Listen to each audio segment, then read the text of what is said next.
પણ સાંભળજો, હમણાં મેન તમે મીડિયામાં જોયું, સિંહની ભાઈબંધી મેઘાણીએ વર્ષો પહેલા વાત લખી, પણ મેન તમે હમણાં મીડિયામાં જોયું, વિડીયોમાં જોયું. કાળુભાઈ ભરવાડ નામનો એક ભરવાડનો દીકરો સિંહણ બેહી ગઈ પગની માથે આંટી મારીને. આ વિડીયો તમે જોયો, મેં જોયો, આખા ગુજરાતે નહીં આખા ભારત વર્ષે જોયો. તમારે મારે આમ 15 ફૂટ 25 ફૂટથી આમ જોવો હોય ને તો તમને એમ થાય કે આ હા 14 વર્ષની ચારણની દીકરીની કવિતા મેઘાણીએ લખી. તડ ગજાવે ચારણ કરીએ હાવજ ગરજે હાવજ ગરજે. એ તો વાત સાંભળી, આપણે કવિતા સાંભળી, પણ ઘૂઘવાટા મારતો જેથી આ ભરવાડના દીકરાને દબાયો. સાંભળજો, આ દુહો એની સાક્ષી પૂરે છે. પ્રેમ વિના પામે નહીં હુનર કરો હજાર. પ્રેમ હોય તો દુનિયાને જીતી શકાય, દુનિયા તલવારની ધારે નો જીતાય. પગની હારે આંટી મારી દીધી સિંહણે, ફીણના ફોહા ઉડાડતી. કાળુભાઈ કીધું કે મારી ગરદન પકડે, મેં આડો હાથ દઈ દીધો, પંજો હાથમાં લઈ લીધો. સાંભળવું જોઈએ, માણાની ભરવાડના દીકરાની ધીરજ કેટલી અને એને ભરોહો કેટલો હશે. આપણે એમ કહીને કે સિંહની સામે બાથે પડ્યા એટલે કોક દાંત કાઢે, સાલું સિંહની સામે બાથે પડે. આ ભરવાડનો દીકરો સિંહની સામે બથે પડ્યો અને પછી એને ખબર પડી કે આ તો નરસિંહ અવતાર છે. અને ધીરે ધીરે ધીરે ધીરે ધીરે મારે હાથ મળ્યો ફેરવા.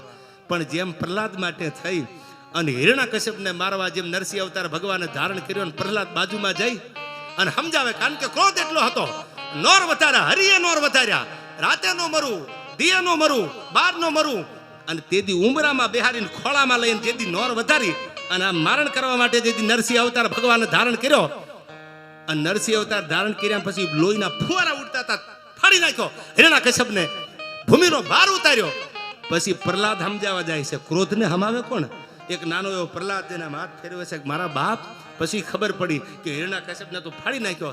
એમ ઓલે પગની આંટી લાગી ગયેલી. સાલું મને તો વિડીયો જોઈને પોપટભાઈ કહું તૂટવા માંડી કે સાલું આજ ખબર પડી કે હોરઠ ધરા જગ જૂની અને ગઢ જૂનો ગિરનાર.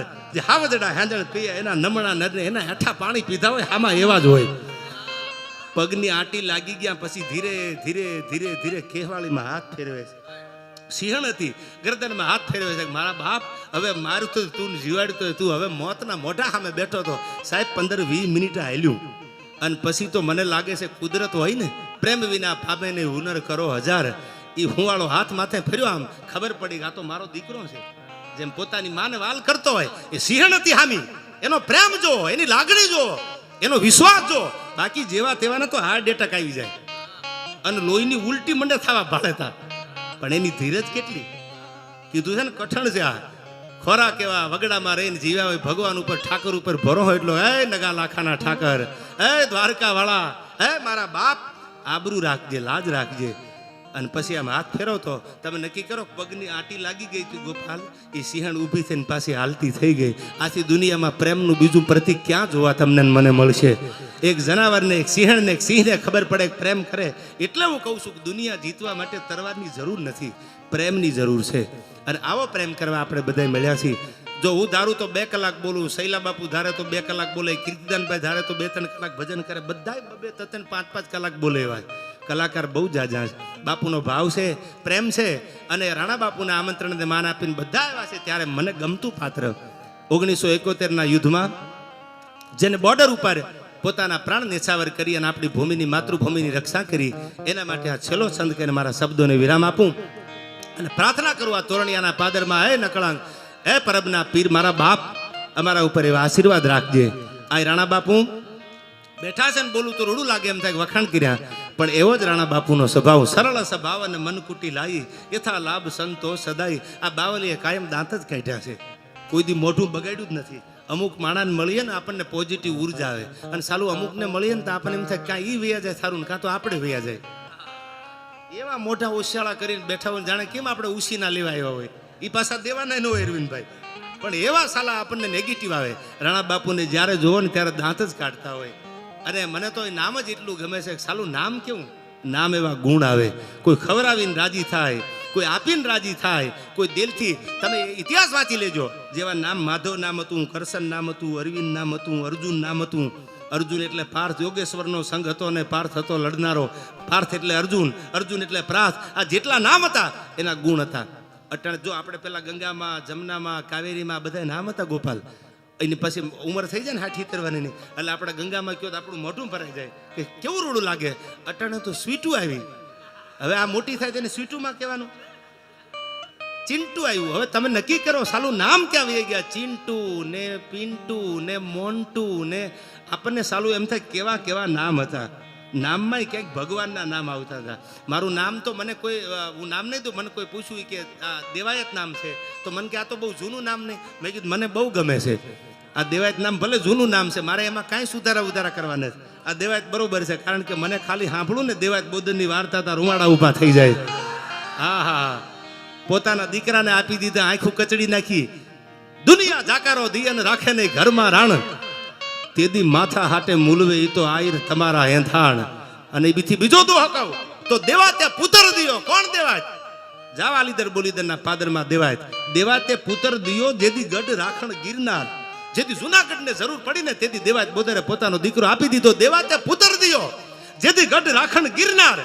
અરે તે તો વંશને રાખ્યો વણાર, અમારો માંગણ વાળો મેપડા હે મેપા મોભ. આ ઈ નામ છે. એમ નામના ગુણ હોય. તમે જોજો, જેના નામ ગોપાલ નામ છે, કેવા ભજન ગાય છે. આ તમે તમારી સામે દાખલો છે. આ પોપટભાઈ છે, જો કેવું મીઠું મીઠું બોલે છે. આ તમારી સામે દાખલો છે. આ નામના ગુણ આવે. આ તમે નક્કી કરી લેજો. અન્ન ખાવ ને ઓડકાર આવે. તમે ઓનિયન ડુંગળી ખાધી હોય તમને એનો જ ઓડકારો આવે. તમે જે ખાવ એવો ઓડકારો. આપણે બહુ જૂની વાત છે આમાં. કોઈ હું ડાયો છું તમને નથી ખબર પડતી, વાતમાં માલ નહીં, પણ નામ એવા પાડજો કે તમે એમાંથી કંઈક લઈ શકો. અને ભણતર, education is the best weapon. એ બરાબર છે, મોટું હથિયાર છે ભણતર. પણ અરવિંદભાઈ, ભણતર આરે સંસ્કાર આપજો. અટાણે આપણે કિસ્સા જોતા હોય છે, બાપને આહુડા પાડવાના દી આવે છે. હું તો દીકરીઓને એટલું હાથ જોડીને કહું છું કે દુનિયામાં તમને જ્યાં નજર કરો, અને દુનિયાના ગમે પાતાળમાં નજર કરો, ગમે ઠેકાણા ખૂણે નજર કરો, તમે જે પગલું ભરો પહેલા જોજો મારો બાપ બેઠો છે હજી. અને મારા બાપને એક શર્ટ હતો ને, આપણો શર્ટ આ પેરણ પહેરવાનું, એને કોઈએ ખીતીએ ટીંગાડ્યું એટલે પડી ગયું નથી. એટલે સાંભળજો, બહુ સમજદાર સમાજ તમે બેઠા હોય મારી સામે, એટલા પ્રસંગ કહું. એટલે બીજી વાર કોઈ પેરણને ટીંગાડ્યું, આ શર્ટ હતો પહેરવાનું, ટીંગાડ્યું, પડી ગયો. બીજી વાર, ત્રીજી વાર કોઈ ટીંગાડ્યો રાણા બાપુ, પાછો પડી ગયો ખીતીએથી. એટલે કોકે કીધું કે આ શર્ટ ખીતીએથી કેમ પડી જાય છે? એટલે કોકે જવાબ આપ્યો કે શર્ટને પહેરવા વાળો તો દુનિયામાં નથી રહ્યો, એ જીવો ત્યાં સુધી આ કોલર ઊંચા જ રાખ્યા છે, એટલે ખીતીએ નહીં ટીંગાય. મારા બાપ એ જીવો ત્યાં સુધી કોલર ઊંચા રાખીને ગયો છે, એટલે હવે તો એ વયો ગયો દુનિયામાં, પણ કોલર હજી ઊંચા છે, ખીતીએ નહીં ટીંગાય. એમ આપણા બાપના કોલર ઊંચા રહે ને એવું કામ કરજો. દુનિયા તો હાલી નીકળી છે, એની ભેળા હાલતા નહીં, ન કરવાનું કરતા નહીં. અને કરવા જાવ ને પહેલા નક્કી કરજો મારો બાપ કોણ છે. એના કોલર નીચા ન થવા પડે. બજારમાં હાલે તો આમ હાલવા પડે છાતી કાઢીને. આવા કામ કરજો. ટકોર કરું છું આજના યુવાનોને. આજ સોશિયલ મીડિયાનો આટલો જમાનો છે, પણ એનો સદુપયોગ કરજો. જેને દુરુપયોગ કર્યા ને એને આહુડા નુવાવાળા નથી મળ્યા. એમ આપણે બધાય આ તોરણિયાના ફાદરમાં ભજન ને ભોજન લેવા આવ્યા છીએ. આજ એવી વાત લઈને જાય જીવનમાં. આ દીકરીઓ બેઠા છે, એવો પ્રસંગ લઈને જાય કે મારો બાપને ગમે એવું કરવું છે. દુનિયામાં બાપ મા બાપથી વધારે કોઈ મોટું નથી. અને જેને મા બાપનું કીધું કર્યું ને, રામે કર્યું દાદ જો રામના મંદિર બન્યા છે. એને કીધું 14 વર્ષનો વનવાસ તો આપી દીધો. શું કામ? મારો બાપ બોલ્યો છે. રઘુકુલી રીતિ સદા ચલી આવી, પ્રાણ જાય બરુ વચન ન જાય. આવા ઘણા પ્રસંગો છે પોપટભાઈ. પણ 71ના યુદ્ધમાં પોરબંદર બરડાનો મેરનો દીકરો નાગાજણ સિસોદિયા, જેનું નામ આજ પણ તમે રાજકુમાર કોલેજ આરકેસીમાં જાઓ, આરકેસીના સ્ટુડન્ટ હતા. નાઇરોબીમાં જન્મ થયેલો આફ્રિકાના. અને હું જ્યારે આરકેસીમાં ગયેલો ને, આરકેસીમાં મેં જ્યારે જોયું ત્યારે મને ગૌરવ થતું હતું કે સાલું આપણા સમાજો કેવા, બધા સમાજની વાત કરું, કેવો તાકાતવાળો સમાજ. છેલ્લી કડિયા કહું કે એક નાગાજણ 22-25 વર્ષની ઉંમરનો મેરનો દીકરો, અને બોર્ડર માથે જેથી ઉતર્યો, પાકિસ્તાનની વ્યૂહરચના જાણવા બોર્ડરને ક્રોસ કરી, ધાણી કોણે ફાયરિંગ થતા હતા, બંદૂકો ફૂટતી હતી, છાતીમાં ગોળીઓ લાગી, અને મરતા મરતા એટલું કીધું, આ છેલ્લી વાત કરું કે મને લઈ જાવ ને 1971ની વાત કરું છું, 1971, કે મને લઈ જાવ અહીંથી, તો મારા બાપને એટલું કહેજો કે તમારા દીકરાએ છાતીમાં ગોળીઓ ખાધી છે, પીઠમાં નથી ખાધી હો. જોજો મને અગ્નિ સંસ્કાર નહીં દેવા દે. મારા બાપને જો ખબર પડી જાય કે મારો દીકરો ભાગ્યો ફારોટના પગલા ભર્યા, તો મારો બાપ મને અગ્નિ સંસ્કાર મોઢવાડાના પાદરમાં નહીં કરવા દે.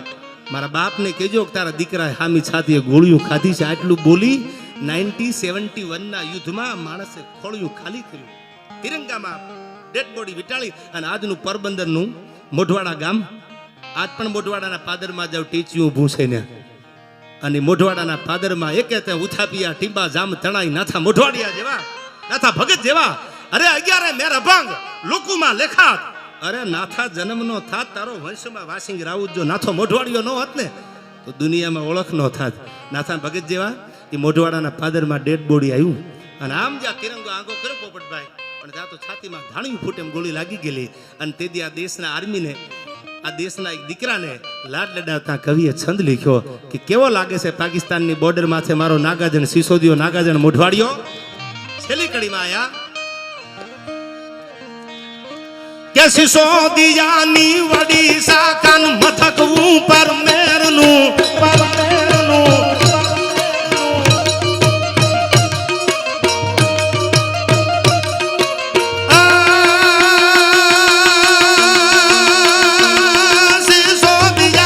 વડી શાખા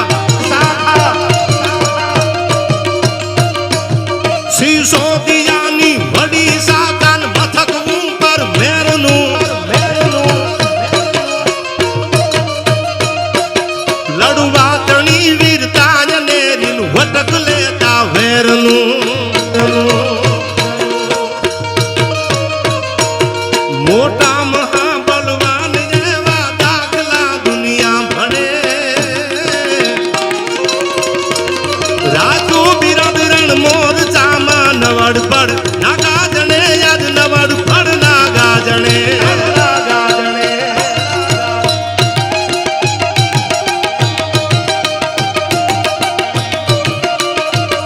મારું તોરણિયા રવિભાઈ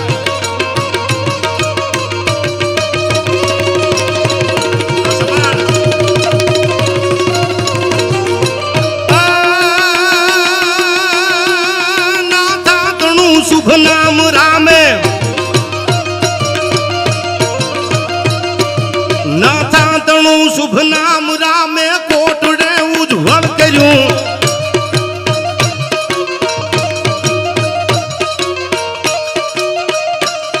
એ બને બહાદુરો તણું તે કાળ જૂટા ઢું કર્યું.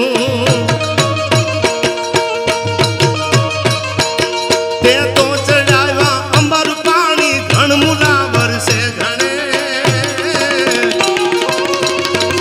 રાજુ બિરબરણ મોરચામાં નવડ પડ નાગા જણે યાદ નવડ પડ નાગા જણે યાદ નવડ પડ નાગા જણે. આવી ઘણી બધી વાતો છે. આપણા પરબની લઈ લ્યો, આપણી સનાતનની વાતો લઈ લ્યો, બધાયને ન્યાય મળે. મેં કીધું એમ એક પછી એક કલાકારોને સાંભળવા જેવા છે. કોને નો સાંભળી? શૈલા મહારાજને તો હું નીચે બેન સાંભળતો. ક્યાં બાપુ બેઠા છે ને, એવો સાધુડો છે. અને સાલું હું તો એમ કહું શૈલા મહારાજ ટીપનો સુર મહારાજ આપણને એમ થઈ જાય સાલું ક્યાંથી ઉપડે છે, હજી નક્કી નથી થયું કોઈને. આવા ભજનીકો બેઠા છે જેને આપણા ભજનોને જીવંત રાખ્યા છે.